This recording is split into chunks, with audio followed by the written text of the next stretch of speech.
एक कार पर जा रहे हैं, आपके साथ ड्राइवर आपका कार को ड्राइव कर रहा है, मालिक उसका पीछे बैठा हुआ है और मालिक कहता है कि बाएं चलो दाएं चलो बाएं चलो दाएं चलो। आप निश्चित मानिए कि वो ड्राइवर कहीं न कहीं जाकर के एक्सीडेंट कर देगा, क्योंकि ड्राइवर को ये पता नहीं है कि किस दिशा में जाना है।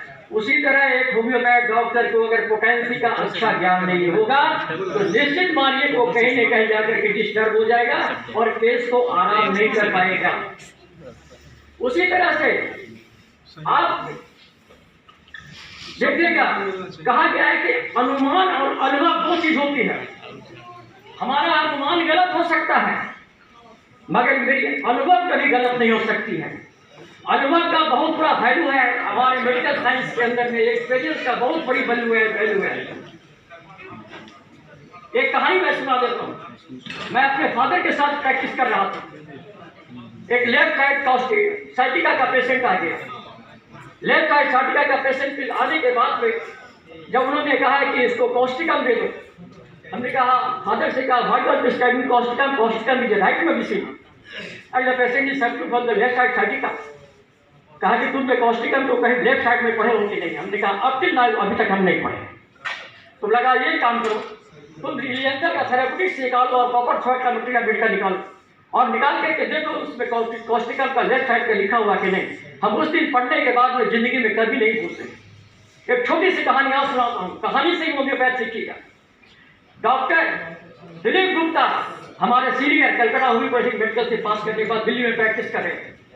उनके चैम्बर में एक बच्चा आया और बच्चा खेल रहा था और खेलते खेलते चींटी को मार रहा था। चींटी जाए और मार दे, वहां हंसने शुरू हो जाए। उन्होंने प्रिस्क्रिप्शन कर दिया और प्रिस्क्रिप्शन कौन के दिया?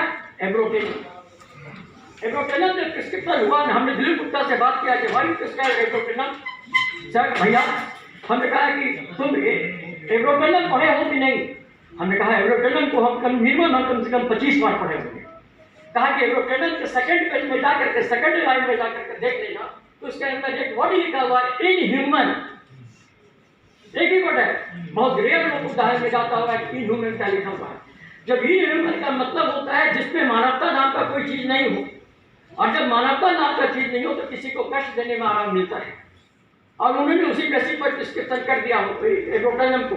तो ये एब्रोटेनम जो डिस्क्रिप्शन हुआ तो क्या हुआ? इसलिए कि हमको मटेरियल मेडिका का अच्छा ज्ञान था, मटेरियल मेडिका का अच्छा नॉलेज था। तीसरी बात मैं कह रहा हूं, law of similar of माइजन।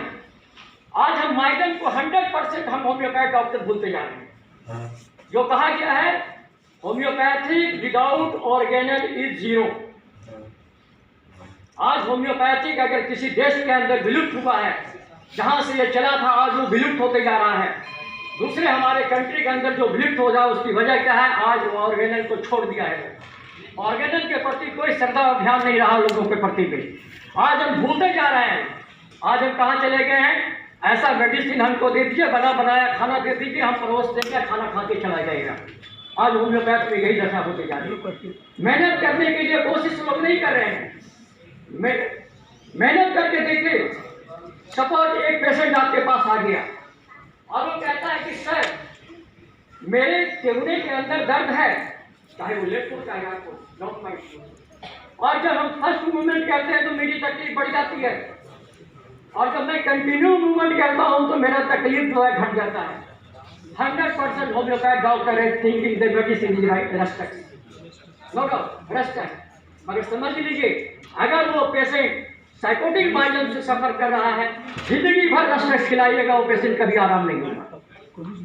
Go through that एलेंस के नोट के जाके मेडोरिनम पढ़िए, मेडोरिनम के अंदर जाकर के पढ़िएगा तो आपको मिल जाएगा medorrhinum is psychotic group of medicine. और वहां पर अगर साइकोटिक ग्रुप का मेडिसिन देते हैं तो आपका पेशेंट आराम होगा, न कि रेस्टक से आराम होगा।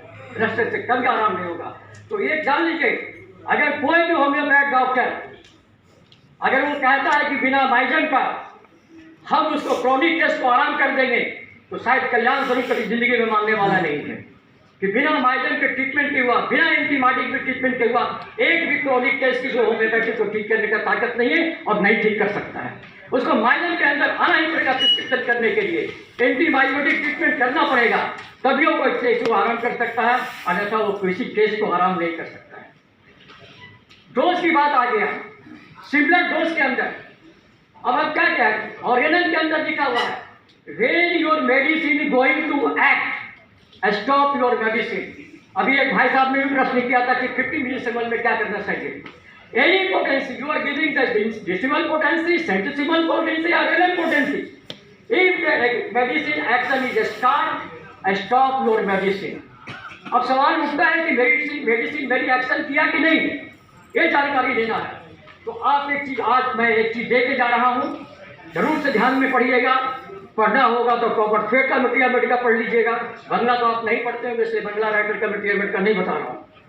अगर किसी पेशेंट को आपने 21 मेल प्रिस्क्रिप्शन कर दिया, अगर वो, मेरे पास मौका नहीं कि आप मेडिसिन का हम एग्जाम्पल दे सकूँ, अगर प्रिस्क्रिप्शन कर दिए और उसमें पेशेंट का अगर यूरिन का फ्लो बढ़ गया तो समझ लीजिएगा कि उसमें भी 21 मेल का क्रिया करना शुरू कर दिया, और जो ही 21 मेल का क्रिया करना शुरू कर दे, मेडिसिन को स्टॉप कर देना चाहिए। इसी तरह से कोई भी मेडिसिन देने के बाद अगर क्रिया स्टार्ट हो जाती है तो यह मेरा ऑर्गेनल कहता है, मैं नहीं कह रहा हूँ, मेरा ऑर्गेनल कहता है कि मेडिसिन को बंद कर देना चाहिए। After now the action is start. अगर एक्शन बंद हो गया, then you start the same potency और द हायर